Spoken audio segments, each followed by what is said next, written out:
शेकडो कॉल आहेत की तुम्ही निवडणूक लढली पाहिजे, पण मी अजून त्यांचा काय नक्की त्यांच्या मनात आहे हे मला जाणून घ्यायला आवडेल. नाही, बारामतीच्या आज सुभेदार मल्हारराव होळकरांच्या आज जयंतीचा महोत्सव आहे. आज आम्ही त्यांच्या जन्मगावी जाऊन आलो आणि बारामतीतल्या अनेक गावामध्ये वाड्या वस्त्यांवरती भेटी देतो आहे.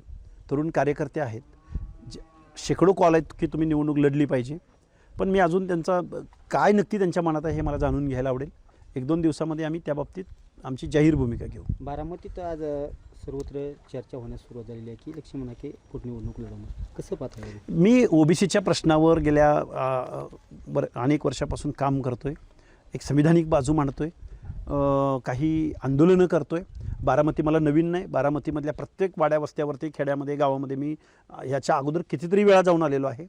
लोकांना आम्ही समजावून सांगू की आपण काय, या लोकशाहीमधल्या निवडणुकीचं महत्त्व काय असतं, सर्वसामान्य माणसाचे अधिकार काय असतात, शेतकऱ्यांच्या अडचणी आहेत, जिरायती भागातल्या लोकांच्या अडचणी आहेत, पिण्याच्या पाण्याचा प्रश्न आहे. बारामतीचं चित्र हे भारत देशापर्यंत, म्हणजे पंतप्रधान इथं भेट द्यायला येतात. KVK नावाची कृषी विज्ञान केंद्र जग म्हणजे देशाला, जगाला दाखवलं जातं, पण बारामतीमधल्या जिरायती भागातल्या लोकांचे काय समस्या आहेत, काय अडचणी आहेत, याच्याकडं मात्र फोकस दिला जात नाही किंवा याच्याकडं लक्ष दिलं जात नाही इथल्या राज्यकर्त्या लोकांकडं. आवडेल निश्चित या लोकांची काय अडचणी आहेत आणि त्या अडचणींना, त्या प्रश्नांना वाचा फोडण्यासाठी जर ही निवडणूक, जर आपल्याला एक चांगली संधी भेटत असेल तर निश्चित यावरती विचार करू आम्ही आणि येत्या 1-2 दिवसामध्ये भूमिका घेऊ. महाराष्ट्रातील सर्व बातम्यांचे विश्वासार्ह व्यासपीठ,